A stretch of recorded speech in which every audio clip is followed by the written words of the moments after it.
حضرت عبداللہ بن عمر رضی اللہ تعالیٰ عنہ سے روایت ہے، رسول اللہ صلی اللہ علیہ وسلم نے فرمایا، جو شخص علاج کرے حالانکہ اس سے پہلے وہ طبیب کے طور پر معروف نہیں تو وہ ذمہ دار ہے۔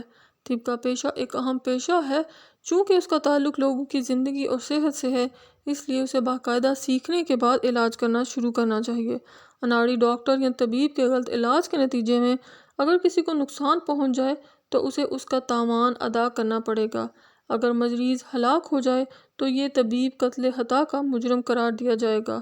حضرت سہل بن سعد ساعدی رضی اللہ تعالیٰ عنہ سے روایت ہے، انہوں نے فرمایا، مجھے معلوم ہے کہ جنگ احد کے موقع پر کس نے رسول اللہ صلی اللہ علیہ وسلم کے چہرہ مبارک کو زخمی کیا اور کون رسول اللہ صلی اللہ علیہ وسلم کے چہرہ مبارک کے زخم کا خون بند کر رہا تھا اور زخم کا علاج کر رہا تھا، اور کون ڈال میں پانی لا رہا تھا اور زخم کا علاج کس چیز سے کیا گیا کہ خون بند ہو گیا۔ پھر فرمایا، ڈال میں پانی تو حضرت علی رضی اللہ تعالیٰ عنہ لا رہے تھے اور زخموں کا علاج حضرت فاطمہ رضی اللہ تعالیٰ عنہ کر رہی تھیں۔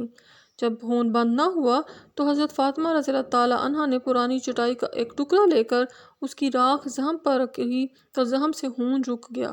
پردے کا حکم نازل ہونے سے پہلے خواتین جہاد میں شریک ہوتی تھیں، بعد میں رسول اللہ صلی اللہ علیہ وسلم نے جہاد میں عورتوں کے شریک ہونے کی حوصلہ افزائی نہیں فرمائی۔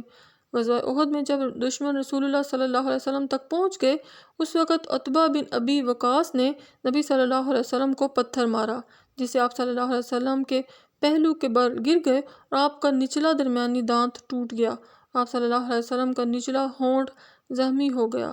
عبداللہ بن شہاب زہری نے نبی صلی اللہ علیہ وسلم کی پیشانی زخمی کر دی۔ عبداللہ بن قمہ کی تلوار کے وار سے نبی صلی اللہ علیہ وسلم کے خود کی 2 کڑیاں چہرے کے اندر دھنس گئیں۔ حضرت ابو عبداللہ بن ام حرام رضی اللہ تعالیٰ عنہ سے روایت ہے، انہوں نے رسول اللہ صلی اللہ علیہ وسلم کی اقتداء میں دونوں قبلوں کی طرف نماز پڑھی ہے۔ انہوں نے بیان کیا، میں نے رسول اللہ صلی اللہ علیہ وسلم سے سنا، آپ صلی اللہ علیہ وسلم نے فرمایا، ثنا اور سنوت اپناؤ، اس میں سام کے سوا ہر بیماری کی شفا ہے۔ عرض کیا گیا، اے اللہ کے رسول صلی اللہ علیہ وسلم، سام کیا ہے؟ آپ صلی اللہ علیہ وسلم نے فرمایا، موت۔